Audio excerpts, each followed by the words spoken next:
UP के जनपद श्रावस्ती में राष्ट्रीय सेवा समूह के संस्थापक मनोज मिश्रा से पत्रकार वार्ता करते हुए ब्यूरो चीफ ओम प्रकाश शर्मा मनोज मिश्रा जी से राष्ट्रीय सेवा समूह की स्थापना काल से लेकर अब तक विस्तार से संबंधित एवं आज की परिस्थिति के संदर्भ में न्यूज IBN 9 के ब्यूरो चीफ ओम प्रकाश शर्मा ने मनोज मिश्रा से दिन पर दिन हो रहे गौवंश की सड़क पर हो रही दुर्घटनाओं एवं गौ संरक्षण के नाम पर प्रदेश सरकार द्वारा भारी बजट पास किए जाने के बावजूद भी अभी तक किसी भी जनपद में कोई भी गौ संरक्षण स्थल न बनाए जाने के संबंध में एवं राष्ट्रीय सेवा समूह के उद्देश्यों के बारे में जानकारी ली गई।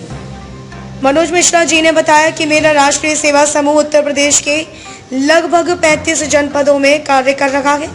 शेष जनपदों में हम 2022 तक अपने संगठन को पहुंचा देंगे।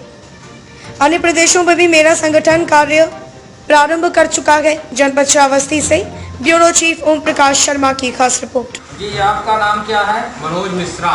किस जनपद के मूल निवासी हैं आप? प्रतापगढ़। जी, आपसे मैं जानना चाह रहा हूं कि आप जो राष्ट्रीय सेवा समूह का गठन 10 अक्टूबर 2017 में किया था, इसका मुख्य उद्देश्य क्या है और अब तक आप किन किन जनपदों में उत्तर प्रदेश के और अन्य प्रदेशों में कहां तक आपका विस्तार हो चुका है, और ये जो गौ माता का अपमान हो रहा है इसके विषय में आपका क्या कहना है? आपके संगठन के उद्देश्य में आपने शामिल किया है, तो ये गौ माता का जो अपमान हो रहा है इसके लिए आपका संगठन क्या कर रहा है? बहुत बहुत धन्यवाद आपका ओम प्रकाश जी, जो कि मुझे इसका अवसर दिया गया और अपनी आवाज को रखने के लिए और जनता के बीच में रखने के लिए, आप लोगों के बीच में रखने के लिए। मैं सबसे पहले तो देखिए, सभी लोग जानते हैं और मैंने इससे पहले अपना एक कॉन्फ्रेंसिंग वीडियो मीडिया के माध्यम से, आपके चैनल के माध्यम से कर दिया है, परंतु जो है जैसे आपने राष्ट्रीय सेवा समूह के बारे में बताया कि गठन मैंने इसका भ्रष्टाचार के विरुद्ध लड़ाई लड़ने के लिए किया गया है और भ्रष्टाचारियों को सजा दिलाने के लिए जो आजाद परिंदे की तरह घूम रहे हैं उनको सजा दिलाने के लिए हमने अपना ये सेवा समूह नियुक्त किया है, राष्ट्रीय सेवा समूह, जिसका गठन किया गया है। और आपने दूसरा सवाल मुझसे पूछा है ये कितने जिलों में चल रहा है। फिलहाल ये जिलों में, बहुत सारे जिलों में इसके कार्यकर्ता मौजूद हैं और बहुत सारे जिलों में इसका, जिनके पास अभी तक वो ऐसे व्यक्ति हैं कि जिनके पास अभी तक मोबाइल वगैरह भी आवश्यकता, बस वो लोग बेचारे गरीबी की दलदल में हैं और वो सब नहीं पूर्ति कर पाए, ऐसे ऐसे लोग भी राष्ट्रीय सेवा समूह में जुड़े हुए हैं। और इस सेवा समूह में वो लोग भी जुड़े हुए हैं जो एक से एक दिग्गज हैं, अपने आप में महारथी हैं और अपने आप में वो एक महान खूबी के, महान व्यक्तित्व के समाज सेवक, महान व्यक्तित्व के समाज नेता, समाज सेवक नेता, बहुत सारे समाज सेवक लोग जुड़े हुए हैं और उनका मैं हृदय से धन्यवाद करना चाहूंगा राष्ट्रीय सेवा समूह में जुड़े रहने के लिए। और साथ ही साथ जैसे आपने पूछा मुझसे गौ माता के विषय में, ये तो फिलहाल आपका जो हमारा राष्ट्रीय सेवा समूह आपने जो पूछा कि कितने जिलों में चल रहा है, तो मैं जिलों का फिलहाल नहीं बता सकता हूं, लेकिन हमारा उत्तर प्रदेश में लगभग 1/3 भाग में हमारा ये जो है राष्ट्रीय सेवा समूह फैल चुका है। और साथ ही साथ जो आपने पूछा जो भारत के किन किन राज्यों में, तो भारत के राज्यों में मैं आपको गिनती करा सकता हूं। उत्तर प्रदेश, मध्य प्रदेश, बिहार, राजस्थान, झारखंड और दिल्ली जैसे महानगरों में हमारा ये राष्ट्रीय सेवा समूह का संगठन के कुछ जो सेवक हैं वो इस समय व्याप्त हो गए हैं सेवा करने के लिए।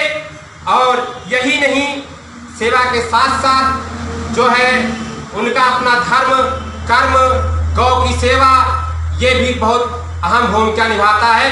जैसे हमारे माननीय सरकार, माननीय श्री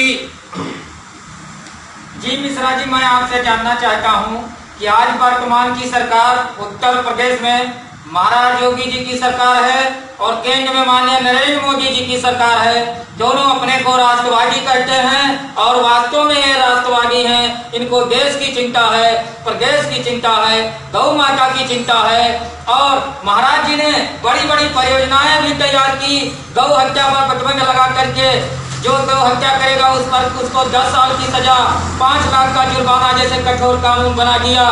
कई जिलों में उन्होंने पैसे का आवंटन किया, लेकिन आज तक उत्तर प्रदेश के विभिन्न जनपदों में मुझे देखने में आया है कि कहीं गौ संरक्षण का केंद्र, गौशाला दिखाई नहीं दे रही है।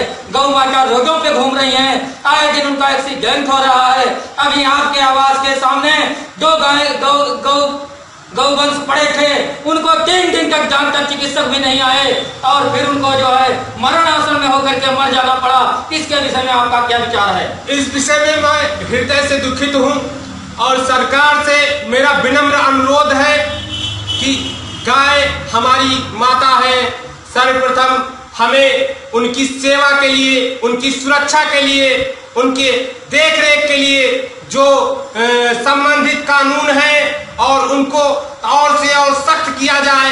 जो कि कहने में तो बहुत कुछ आता है, सुनने में बहुत कुछ आता है, लेकिन मैंने जहां भी देखा है गौशाला, वहां पे कोई भी व्यवस्था ढंग की सुचारू रूप से नहीं है। और ना कि कहते हैं ट्वीट करके बोल दिया गया कि इसको चाय की व्यवस्था, ये व्यवस्था, लेकिन इन सब व्यवस्थाओं में कोई भी व्यवस्था मुझे तो नजर नहीं आती है। सिर्फ कहने और करने में, बजट पेश करने में अंतर नहीं होता है। आदरणीय माननीय सरकार जी महोदय, मेरा आपसे कोई वो नहीं है, कोई आपसे हक नहीं है, परंतु जो ये हमारी माँ है, जो गाय माता है, जिन्हें हम माता कहते हैं, जिनकी आप सेवा करके आप आज उत्तर प्रदेश के आदरणीय श्री मुख्यमंत्री जी हैं, मैं आपसे अनुरोध करना चाहूंगा कि हमारी उन गायों माताओं का आप ध्यान दीजिए और साथ साथ में उनको जो आपने अपने न्यूज में और अपने ट्वीट में आपने जो कहा है वो व्यवस्थाएं कि इनकी चारे की मुहैया कराया जाए, इनको स्थान दिया जाए, एवं ये जो रोड पे टहल रही हैं इनको टहलने की जगह इनको सुरक्षित स्थान पे कराया जाए। इसकी जिम्मेवारी एक एक व्यक्तियों को जब तक आप सुनिश्चित नहीं करेंगे, सिस्टमैटिक तरीके से कार्य नहीं करेंगे आदरणीय माननीय मुख्यमंत्री जी, तब तक ये कोई संभव नहीं है कि हाँ ये है कि ये हमारी माता का किसी तरीके से रक्षा कर लिया जा पाएगा। मिश्रा जी, मैं आपसे जानना चाहता हूँ कि कुछ संगठनों ने एक मांग उठाई थी कुछ दिन पहले, जो अभी पूरी नहीं हुई। आपका राष्ट्रीय सेवा समूह क्या इस मांग का समर्थन करता है कि देश के जो आजाद हुए पंडित चंद्रशेखर आजाद को भारत रत्न से सम्मानित किया जाना चाहिए? इसके बारे में आपके क्या विचार हैं? देखिए, मैं अभी वहां तक पहुंचा नहीं हूं और ना ही मैं वहां तक बात करना चाहूंगा आपसे। हाँ, ये है कि जो सम्मान आम जनता या आम व्यक्ति ले सकता है, उस सम्मान का हकदार हमारे जो महान कृतज्ञ देशभक्त हैं, उनका सर्वप्रथम श्रेय बनता है। मेरा उनसे अनुरोध है, हाथ जोड़कर अनुरोध है कि उनको सम्मान देना अति आवश्यक है एवं उनको सम्मान मिलना चाहिए। मेरा आपसे निवेदन है, आपने एक देश प्रेम देशभक्त होने के कारण से। धन्यवाद। मैं इस समय राष्ट्रीय सेवा समूह के संस्थापक, तेज तर्रार, युवा क्रांतिकारी पंडित मनोज मिश्रा जी के विचारों को भी उनसे मैं वार्तालाप कर रहा था। उन्होंने बताया कि आज जो देश में घटनाएं घटित हो रही हैं, चाहे वो गौवंश की हत्या हो, चाहे वो गौवंश के संरक्षण के लिए भारी बजट पास किया गया सरकार द्वारा, फिर भी कुछ नहीं हुआ। इससे मुझे बहुत बड़ी खुशी। लेकिन मेरा राष्ट्रीय सेवा समूह इसके लिए आंदोलन कर रहा है, लड़ाई लड़ रहा है और गौ माता के अपमान को हम सहन नहीं करेंगे। IGN 9 के साथ श्रावस्ती से ओम प्रकाश शर्मा की विशेष रिपोर्ट।